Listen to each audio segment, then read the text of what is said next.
तो hello guys, स्वागत है आपका एक और न्यू वीडियो में। तो फाइनली जो है अपनी बाइक की अपनी SP125 की सेकंड सर्विसिंग हो चुकी है। तो कुछ रीज़न की वजह से जो है उसका एक प्रॉपर वीडियो यानी कि सर्विसिंग करते टाइम का वीडियो मैं शूट नहीं कर पाया। उसका एक रीज़न आपका कम सपोर्ट भी है। तो वीडियो को छोड़ा यार, बाकी मैं आपको बता देता हूँ कि सर्विसिंग में क्या क्या हुआ, कितना मुझे खर्चा आया, क्या क्या मेरे प्रॉब्लम थे वो सॉल्व हुए या नहीं, और क्या क्या होता है सेकंड सर्विसिंग में, वो सब कुछ आपको इस वीडियो में पता चलने वाला है। वीडियो आप एंड तक ध्यान से ज़रूर देखना। अगर आप SP125 बाइक यूज़ कर रहे हो, उसकी आप सर्विसिंग करने वाले हो, या फिर अगर आप बाइक खरीदने वाले हैं तो, क्योंकि इससे जो है आपको थोड़ी बहुत तो हेल्प हो ही जाएगी। आगे चलकर आपको जो है ये इन्फॉर्मेशन अगर आपको पता है तो आगे चलकर आपके लिए थोड़ा सा आसान हो जाता है। तो चलिए वीडियो को शुरू करते हैं बिना किसी टाइम पास के। तो सबसे पहले जो है अपनी सर्विसिंग थोड़ा सा कम किलोमीटर पे हुई है, क्योंकि जो है अपनी बाइक का यूज़ इतना ज़्यादा भी नहीं है, और जो फर्स्ट सर्विसिंग होती है वो मैंने जो है 500 किलोमीटर पे की थी, इसलिए जो है सेकंड सर्विसिंग कम किलोमीटर पे मैंने की है। जैसे कि आप फोटो में देख सकते हैं, इतना जो है अपनी बाइक चली थी और उसके बाद अपन ने सर्विसिंग कर दी। तो छोटे मोटे प्रॉब्लम तो हर बाइक में होते ही है। वैसे ही मुझे जो है 3 प्रॉब्लम हो रहे थे, जैसे कि गियर शिफ्टिंग में प्रॉब्लम आ रहा था, और थोड़ा सा जो है हैंडल में प्रॉब्लम लग रहा था। जब भी बाइक गड्ढे में जाती थी तो हैंडल जो है पूरा धड़ धड़ करता था, आवाज़ करता था, ज़्यादा हिलता था। और उसके बाद जो है मेरे पास SP125 का ड्रम मॉडल है, तो उसके जो है जब भी हम ब्रेक प्रेस करते थे या फिर जो है अपनी बाइक गड्ढे में जाती थी तो उससे जो है एक आवाज़ आती थी, और उनका कहना है कि ये CBS की आवाज़ है। तो क्या ये 3 प्रॉब्लम सॉल्व हुए? तो प्रॉब्लम जो है पूरे तो ठीक नहीं हुए। हैंडल का जो है थोड़ा सा प्रॉब्लम ठीक हो गया। वहाँ पे जो है एक नट जो होता है वो थोड़ा सा लूज़ था, तो उन्होंने उसको जो है टाइट कर दिया, तो उसकी वजह से हैंडल का प्रॉब्लम थोड़ा सा ठीक हो गया। और उसके बाद जो है गियर शिफ्टिंग का इतना कुछ प्रॉब्लम सॉल्व उन्होंने नहीं किया, क्योंकि उनका कहना था कि इसको जो है हमने चेक कर लिया है, इसमें ऐसा भी कोई प्रॉब्लम हमें तो दिखाई नहीं दे रहा है। और साथ ही उन्होंने जो है ऐसा भी कहा कि ये आगे चलकर अपने आप भी ठीक हो सकता है। तो उनका तो कहना है कि ये प्रॉब्लम आगे चलकर अपने आप भी ठीक हो सकता है। तो देखते हैं आगे क्या होता है। और उसके बाद जो है ड्रम से जो साउंड आ रहा है एक गड्ढे में जाने के बाद या फिर ब्रेक प्रेस करने के बाद, मेरे पास SP125 का ड्रम मॉडल है, तो उसमें से जो है साउंड आ रहा है एक धड़म करके। तो उसके बारे में भी उनका यही कहना है कि ये CBS का साउंड है, और इसका भी उनके पास कोई सॉल्यूशन नहीं है। जैसा कि मैंने आपसे पहले भी कहा था कि एक बार जो है उनको इसको खोलने को कहूँगा और पूरी तरह से चेक करने को कहूँगा, ठीक करने को कहूँगा, लेकिन उन्होंने जो है कह दिया कि इसका कोई सॉल्यूशन नहीं है और ये भी जो है अपने आप शायद ठीक हो सकता है, ऐसा उनका कहना है। तो मेरे जो है प्रॉब्लम हैंडल का थोड़ा सा ठीक हो गया, गियर शिफ्टिंग का ठीक नहीं हुआ, और ना ही जो ड्रम का साउंड आ रहा था जब ब्रेक प्रेस करते टाइम या फिर खड्डे में जाते टाइम, वो भी पूरी तरह से ठीक नहीं हुआ। तो ये जो 2 बचे हुए प्रॉब्लम है उसके बारे में उनका कहना है कि ये अपने आप ठीक हो सकते हैं आगे जाकर। तो देखते हैं आगे, अगर ठीक होते हैं तो अच्छी बात है, नहीं तो जो है इन प्रॉब्लम को झेलना ही पड़ेगा, और कोई सॉल्यूशन तो उनके पास भी नहीं है, तो हम क्या कर सकते हैं। तो ये कोई इतने बड़े भी प्रॉब्लम नहीं है, लेकिन छोटे मोटे प्रॉब्लम से भी प्रॉब्लम तो होता ही है। क्या सोच है रे तेरी, मानना पड़ेगा।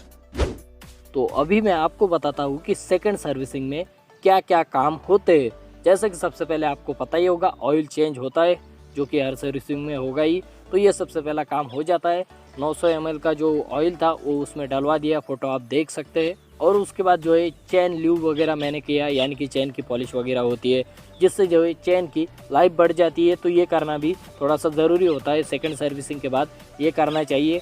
और एयर फिल्टर जो है उन्होंने चेक किया है, इसमें जो है अभी कोई चेंज करने की ज़रूरत भी नहीं है और ना ही क्लीन करने की ज़रूरत भी नहीं है, क्योंकि जो है अभी अपनी बाइक इतना चली नहीं है। तो एयर फिल्टर का कोई भी काम अभी तक नहीं है, सिर्फ 2 ही काम हुए हैं, ऑयल चेंज हुआ है और चेन को क्लीन करके जो है ल्यूब वगैरह कर दिया, जिससे चेन की लाइफ बढ़ जाती है। तो ऑयल चेंज और चेन ल्यूब, यही जो है 2 काम अभी हुए हैं सर्विसिंग में। तो मेंटेनेंस काफ़ी कम है। खर्चा कितना आया ये भी मैं आपको बता देता हूँ, लेकिन उससे पहले मैं आपको बताता हूँ कि बाइक की जब सर्विसिंग हुई और उसके बाद मैंने राइड की तो कैसा लगा। तो भाई शब्दों में आपको बताना थोड़ा सा मुश्किल है, लेकिन काफ़ी जो है मज़ा आ जाता है। काफ़ी जो है इसका पिकअप पहले से ही काफ़ी ज़्यादा है, और भी बढ़ जाता है जब हम सर्विसिंग करते हैं। सर्विसिंग करने के बाद काफ़ी ज़्यादा मज़ा आता है, एकदम नई बाइक वाली फीलिंग आती है, परफॉर्मेंस काफ़ी दमदार और भी हो जाता है।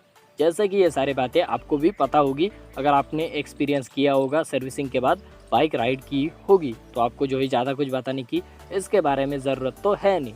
तो कितना खर्चा आया इसके बारे में अगर मैं बताऊँ तो मुझे पहले तो ऐसा लगा था कि बहुत ज़्यादा खर्चा आएगा, सेकंड सर्विसिंग में ये होगा वो होगा, तो ऐसा कुछ नहीं है। अपनी बाइक में जो है मेंटेनेंस काफ़ी कम है, तो उसकी वजह से खर्चा कितना आया आप सीधा जो है बिल का फ़ोटो देख सकते हैं। इतना ही जो है मुझे खर्चा आया, तो काफ़ी कम आया। फर्स्ट टाइम मैंने जब सर्विसिंग की थी तो 400 से ऊपर कुछ आया था, और इस बार जो है इतना खर्चा आया तो काफ़ी कम है, काफ़ी अच्छी बात है। कम खर्चे में जो है हमारी सर्विसिंग हो जाती है, तो मेंटेनेंस काफ़ी कम है, ये काफ़ी अच्छी बात हो जाती है, काफ़ी बड़ा प्लस पॉइंट हो जाता है। बार बार जो है बाइक के लिए खर्चा नहीं करना पड़ता।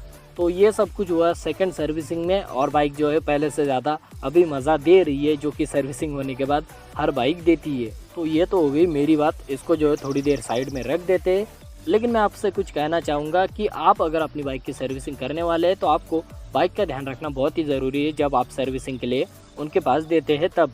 और जब बाइक की वॉशिंग होती है तो अच्छे से की है या फिर नहीं, ये भी चेक करना है जो काम आपने करने को कहे थे वो हुए हैं या फिर नहीं। क्योंकि कल मेरे साथ ऐसा ही सीन हो गया था, मैंने जो है उनको चेन ल्यूब करने को कहा था, उनके पैसे भी मुझे देने पड़ रहे थे, लेकिन जो है उन्होंने उस टाइम चेन ल्यूब नहीं किया था, जो कि मैं थोड़ा सा बाहर था, उसकी वजह से मैं उसको देख नहीं पाया। तो इस गलती की वजह से बिना चेन ल्यूब किए मैं वहाँ से आ जाता। लेकिन बाद में जो है उनके ही एक आदमी ने कहा कि सर आपकी जो है चेन ल्यूब अभी बाकी है तो वो कर ले आप पहले, तो उन्होंने जो है बाद में चेन ल्यूब कर दिया। तो ये कुछ गलतियाँ हो जाती है, हम जो है हड़बड़ी में थोड़ा सा जो है उसकी तरफ ध्यान न देने की वजह से हमें पैसे तो पूरे देने पड़ेंगे, लेकिन जो है हमारा काम पूरी तरह से नहीं होगा।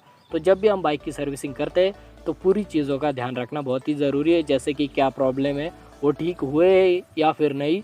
और हर शोरूम वाले जो है ऐसी गलती नहीं करते, कभी कभी हो जाती है, लेकिन हमें भी जो है ध्यान रखना बहुत ही ज़रूरी हो जाता है। तो उम्मीद करता हूँ मेरी बात को आप समझ गए होंगे और ये वीडियो आपके कुछ ना कुछ काम आएगी, ये इन्फॉर्मेशन। तो वीडियो अगर आपको पसंद आती है तो आप वीडियो को लाइक कर सकते हैं, अपने किसी फ्रेंड के साथ वीडियो को शेयर कर सकते हैं अगर उसको इस वीडियो से कुछ फ़ायदा हो सकता है तो। और साथ ही अगर आप चैनल पर नए हो और आपको बाइक से रिलेटेड ऐसे काफ़ी सारे अलग अलग टाइप के वीडियोस देखना पसंद है तो आप चैनल को सब्सक्राइब भी कर सकते हैं। तो जल्दी मिलेंगे किसी और वीडियो में। Thanks for watching.